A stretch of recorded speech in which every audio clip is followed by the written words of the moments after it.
Olá, irmãos. Vamos fazer o estudo da Epístola de Paulo a Filemon. Vamos contextualizar essa epístola. Filemon, ele era um senhor que tinha posses e ele tinha escravos. Era comum naquela época, no primeiro século, a escravidão era uma coisa normal. Um terço da população de várias cidades era escravos. Então, era uma mão de obra que existia para a execução de tarefas. E Filemon, ele se converteu onde ele morava, na cidade de Colosso. E o fato é que tinha um dos seus escravos, chamado Onésimo, que ele fugiu. E esse escravo ele fugiu e foi até Roma. E lá ele teve um encontro com Paulo. Paulo estava na sua primeira prisão em Roma, porque Paulo teve duas prisões em Roma. A primeira prisão foi por conta dos judeus. E a segunda prisão, ele foi preso por conta de uma denúncia, do próprio imperador, que ele participou daquele incêndio de Roma. Mas o fato é que a escravidão, a lei da escravatura era muito dura. Porque se um escravo fugisse e ele fosse pegue, a lei dizia que ele podia ser preso e até chegar à morte. Mas o fato é que esse escravo de Filemon, chamado Onésimo, ele se encontra com Paulo em Roma e se converte. E ele é muito útil para Paulo. Ele agora é tratado não mais como escravo, mas como um irmão em Cristo. E essa epístola é, na realidade, Paulo pedindo que ele volte para o seu Senhor, mas que ele o receba como irmão em Cristo Jesus e não mais como escravo. Essa é a tônica dessa epístola. E ela começa dizendo assim: Paulo, prisioneiro de Cristo Jesus. Paulo aqui está preso em Roma, na sua primeira prisão, como eu falei, ao irmão, e o irmão Timóteo, ou seja, Timóteo estava junto com ele na época. Ao amado Filemon, também nosso colaborador. Filemon morava em Colosso, na cidade de Colosso, e na sua casa ele tinha uma condição boa, como eu falei, e ali a sua casa é como se fosse uma igreja. Ali fazia os cultos em adoração ao nosso Deus. E a irmã Áfia e Arquipo. Aqui a tradição diz que Áfia era sua esposa e Arquipo seu filho, nosso companheiro de lutas e a igreja que está em sua casa. Ou seja, na casa de Filemon se reuniam os irmãos convertidos e ali é como se fosse uma igreja. Todos partilhando do pão, o evangelho era pregado ali para o crescimento espiritual daqueles que iam se convertendo. Graça e paz vós outros, da parte de Deus, nosso Pai, e o Senhor Jesus Cristo. Uma saudação padrão do apóstolo Paulo. Mas ele vai fazer um agradecimento, uma ação de graças. Dou graças ao meu Deus, lembrando-me sempre de ti nas minhas orações. Paulo ele tinha esse costume de orar sempre por aqueles que cruzaram o seu caminho, por aqueles que se converteram. E a oração de Paulo é que ele desse continuidade à pregação do Evangelho, que ele não viesse a apostatar da fé, que eles permanecessem firmes na mensagem salvífica que eles receberam, que é a salvação através de Jesus Cristo. Estando ciente do teu amor e da fé que tens para com o seu Jesus e todos os santos. Que ele demonstra, mais uma vez, da fé que aquele homem colocou no Senhor Jesus. Nós sabemos que a salvação de qualquer pessoa, ou judeu ou gentia, se dá pela fé em Jesus. E ele fala também da fé que tens para com o Senhor Jesus e todos os santos, ou seja, aqueles que se converteram. Os santos aqui, aqueles que foram convencidos pelo Espírito Santo e justificados pela fé em Jesus Cristo. Para que a comunhão da tua fé se torne eficiente no pleno conhecimento de todo o bem que há em nós para com Cristo.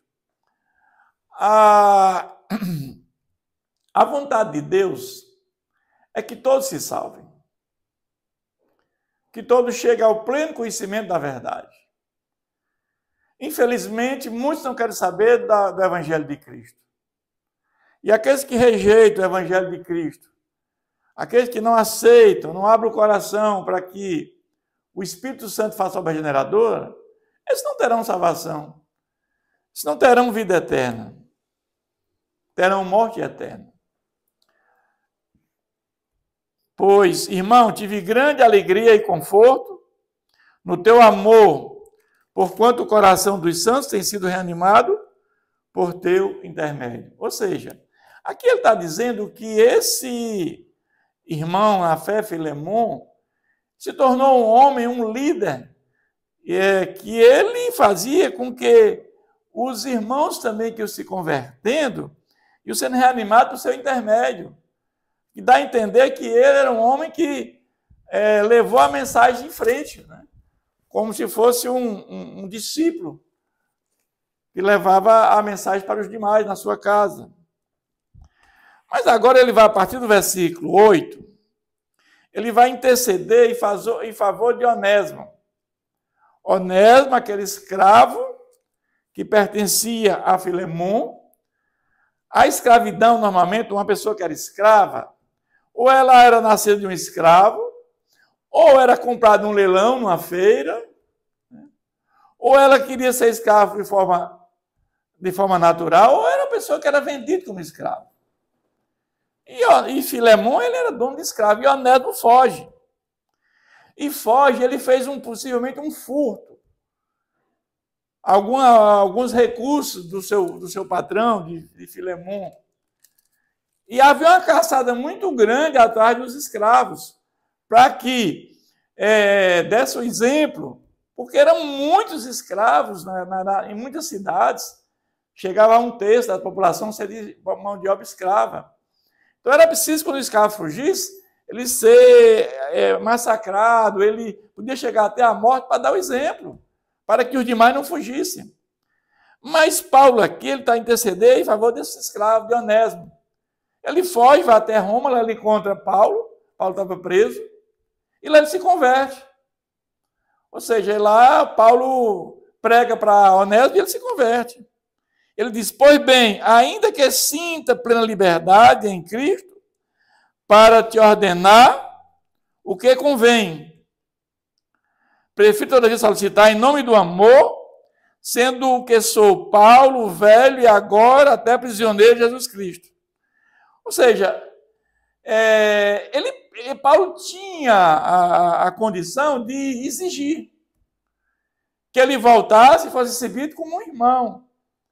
Mas Paulo tinha uma preocupação muito grande, como é que ficava os demais escravos, né? O que podia acontecer. Né? Ele não ser paradigma para aquela situação. Então ele fala que ele é prisioneiro de Cristo, mas ele quer que trate essa questão por amor. Sim, solicito-te que, em favor do meu filho Onésimo, já chama Onésimo de filho, porque foi gerado pela pregação dele. Ou seja, o filho espiritual, porque ele pregou para Onésimo e Onésimo se converteu. Que gerei entre algemas, ou seja, que eu gerei preso aqui em Roma. E até antes te foi inútil, atualmente, porém, é útil até a mim. Por que ele foi inútil? Porque era um escravo fugitivo, não tinha utilidade nenhuma. Era um escravo que pertencia a Filemon, mas fugiu. Era inútil naquele momento.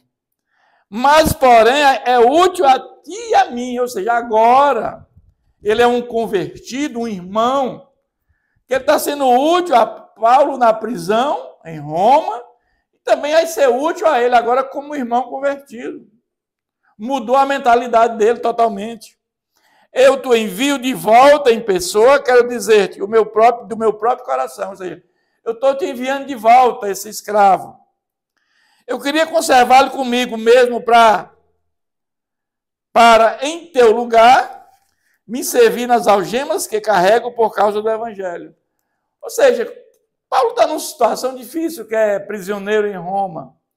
E Onésimo ali ajudou muito a Paulo naquele momento. Ou seja, ele ia ajudar Paulo, mas ele tem consciência que ele agora, como irmão, ele tem mais condições de ajudar a Filemão até na obra do Senhor. Nada, porém, que fazer ser o teu consentimento, para que a tua boa vontade não venha a ser como que por obrigação, mas de livre vontade. Aqui ele ressalta que ele quer fazer tudo com o consentimento de Filemão, para que não haja nenhum desagrado, não haja nenhuma contenda. Pois acredito que ele veio a se afastar de ti temporariamente, a fim de que recebas para sempre. E aqui ele está ressaltando a glória daquele homem, daquele escravo que se converteu. Ele fala temporariamente, a fim de que recebas para sempre. Ou seja, ele agora é um cristão em Cristo Jesus. E ele agora vai, ele vai trabalhar agora no Evangelho também de Cristo Jesus, levando a mensagem salvífica de Jesus para muitos. Ele vai ser um multiplicador do Evangelho. Vai trabalhar ainda como parceiro, ele é o patrão, Filemão é o patrão de Onésimo, mas que ele receberá agora como irmão em Cristo, não mais como um escravo. Não como escravo, antes muito acima de escravo, como um irmão caríssimo, especialmente de mim, e com razão de ti, quer na carne, quer no Senhor. Ou seja, ele vai continuar trabalhando para Filemão, mas principalmente agora fazendo a obra do Senhor. Se, portanto, me consideras companheiro, receba-o como se fosse a mim mesmo. Aqui Paulo ele fala uma coisa muito forte. Ele diz assim para Filemão: olha, receba Onésimo como ele estivesse recebendo a mim. Evidentemente que Filemão tinha um apreço muito grande por Paulo. E ele diz para sensibilizar o seu patrão Filemão: receba como se fosse a mim mesmo. E se algum dano te fez, ou se deve alguma coisa, lança tudo em minha conta. Ou seja, se ele furtou alguma coisa, se ele levou, se ele roubou alguma coisa, eu vou pagar. Isso aqui é importante porque para não dar um mau exemplo para os demais.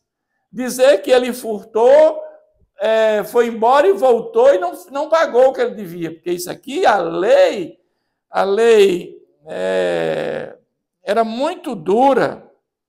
A lei da escravidão era muito dura. Você tinha que ressarcir aquele que furtou e tinha a possibilidade de ser preso e até a morte, até morrer.